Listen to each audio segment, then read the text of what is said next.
Way back in the day, I played The Outer Worlds and I enjoyed it, but there was no denying that something was missing. It was a serviceable, casual RPG, but it felt far too small in scale, and it was clear that it was missing something.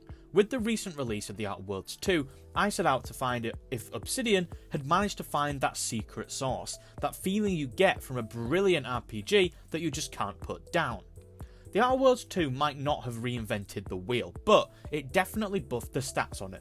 The RPG systems this time around do feel far more confident, like the devs sat down and said, how do we make people care about the numbers again, and somehow they've actually pulled this off. When you're creating your character, the traits you pick at the start do a fair bit more than just padding out a backstory. They're shaping the entire approach that you will have to the game. I chose the lucky trait, which allowed me to waffle my way through certain situations when I lacked the necessary skill points to do so normally. Choosing your background feels a bit like ordering a personality off a slightly shady Interstellar menu. I chose the Professor background, and this gave me a lot of extra specific dialogue options. Each trait opens up specific moments later in the game, little callbacks that make you feel seen. You might find a dialogue option where your past profession lets you learn something extra, or maybe your chosen trait gets acknowledged in a surprising way. It's more than just flavour text. And when you start earning your skill points, this is where I found the most satisfying element of the game kicked in. Each level up gives you that hit of what do I want to be better at ruining people's lives with. Maybe you're going all in on speech like me. By the end of the game I had maxed out the speech stat, or maybe you're choosing to put all of your points into guns, so you can deal an unholy amount of damage to everything. As you push certain skills past thresholds, the game rewards you with perks, actual tangible upgrades that feel like progress rather than just a number shuffle. Focus on speech skills, for example, and you earn extra perks that give you even more options in conversations. These perks and thresholds give every playstyle a little bit of identity. It's all reactive enough that you start thinking about your next move, not because the game demands it, but because you genuinely want to see how your build will change with the experience.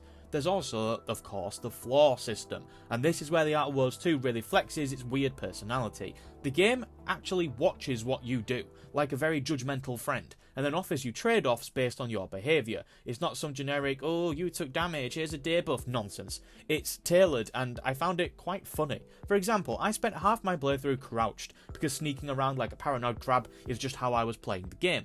Eventually, the game noticed. It popped up with, hello, we see you've made crouching your whole identity, you boring fool. How about a perk that lets you move faster while crouched, but you would make an audible noise every time you do it? The game said, we love your commitment, but now let's make this interesting. I even got the option to earn a flaw that would make it mandatory that I would accept every single flaw from then onwards, which is something I rejected, but also kind of wish that I had accepted because of how fun it sounds.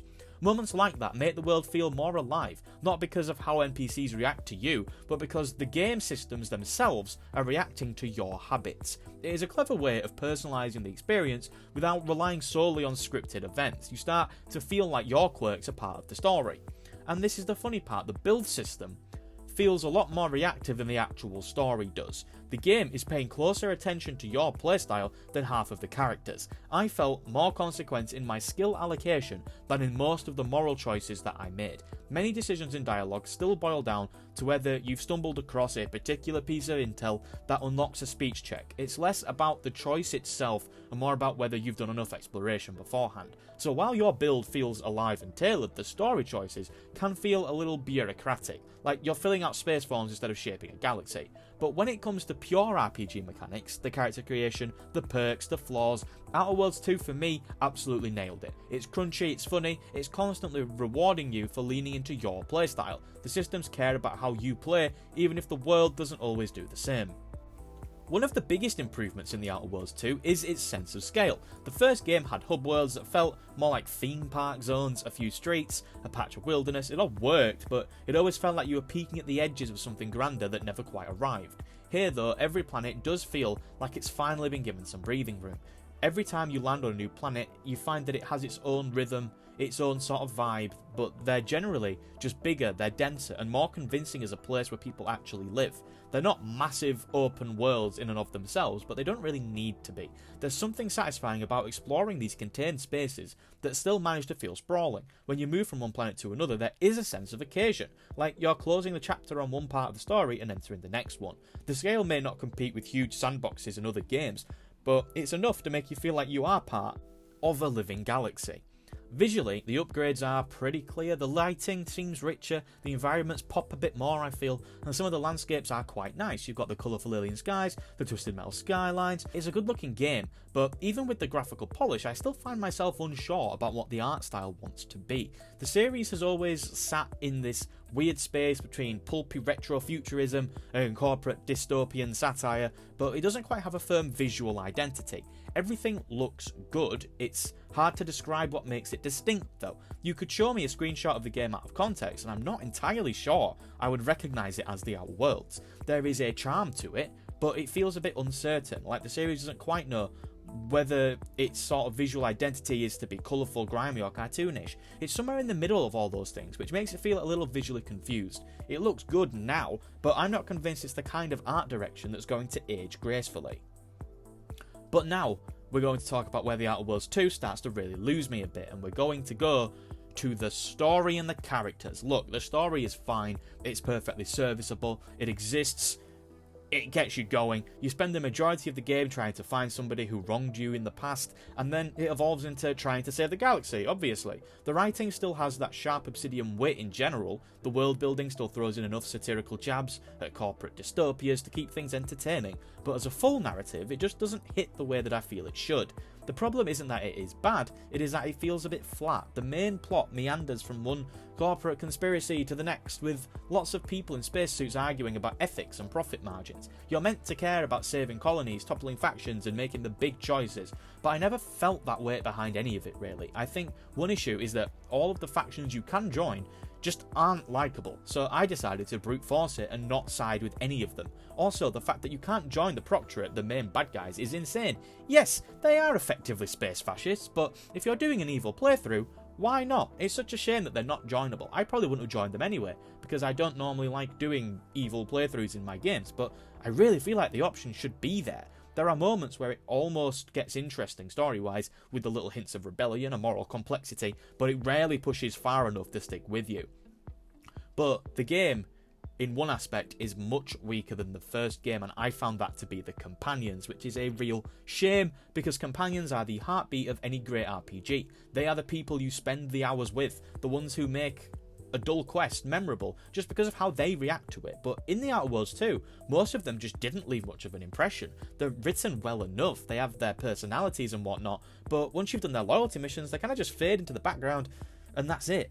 There are a couple of better ones. I really liked Marisol, I thought she had a great energy about her, and Aza, I can't remember how her name's pronounced, at least brings some personality to the crew. They've got interesting designs, somewhat fun introductions, a few strong moments that make you think, alright, here we go, we're getting somewhere. But the game never really does much with them. They have their own motivations, for definite, but they rarely clash or evolve in a way that makes them feel like real people reacting to the chaos around you. They're companions by definition, not by chemistry. And that's what's missing, that spark of connection. In games like this, you want the crew to feel like a dysfunctional family that you grow to love. You want banter that cuts deep, arguments that make you pick sides, quiet conversations that surprise you. Here, it all feels like the dialogue wheel equivalent of small talk. You get hints of personality, but never enough to make any of the companions truly memorable. And in an RPG, that's a real problem. Companions are the glue that holds everything together, the thing that makes choices feel meaningful and stories feel personal. When they don't stick, the whole experience feels a bit emptier. You would not feel so strongly about Mass Effect if the companions weren't as good as they are. The game is obviously great, but I can guarantee you would not think so highly of that game series if the companions weren't so good.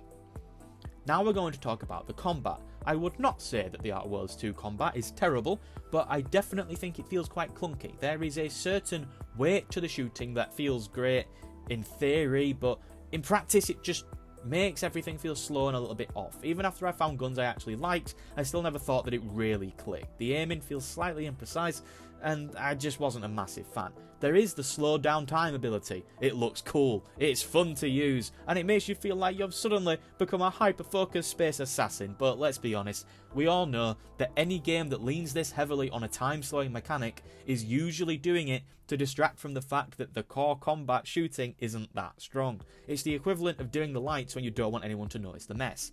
Enemy AI doesn't help much either. Most fights play out like a shooting gallery where the targets occasionally remember that they can walk too. It's serviceable, it's fine in bursts, but I never found a satisfying flow where I was actively enjoying and wanting to engage with the combat. So yeah, the combat works, it fires, it reloads, things explode, but it's also the part of the Outer Worlds 2 that feels most like it wandered in from an older game and never quite evolved. The Outer Worlds 2 is a really strange game to analyse for me. I did enjoy my time with the game, I did a bunch of side quests, I loved building my character, I had fun, but I felt almost nothing. The words evade me really in how to describe this feeling, but I think the best I can do is just say that the game is lacking the secret sauce. The secret sauce that makes any good RPG tick. I do think a lot of it comes from the companions. It doesn't feel like you're going on a grand adventure with interesting people, just like they're tagging along as well. But I think the biggest indictment of the game is that as much fun as I had, as many different builds you can have and choices you can make, I have zero desire to replay the game. I probably won't ever play the Outer Worlds 2 again. Now, not every game needs to be endlessly replayable, but I feel like an RPG such as this one should be, but I just have zero desire to do so. The Outer Worlds 2 is a good game, it is much better than the first game, and it will give you tens of hours of fun, but something is missing. I really hope you enjoyed this video. If you did, please leave a like. It really does help me out. Comment and tell me that you liked the video. I will probably reply to you. If you want to see more videos from me, then you should subscribe because I upload at least one video a week. Have a nice day, and goodbye.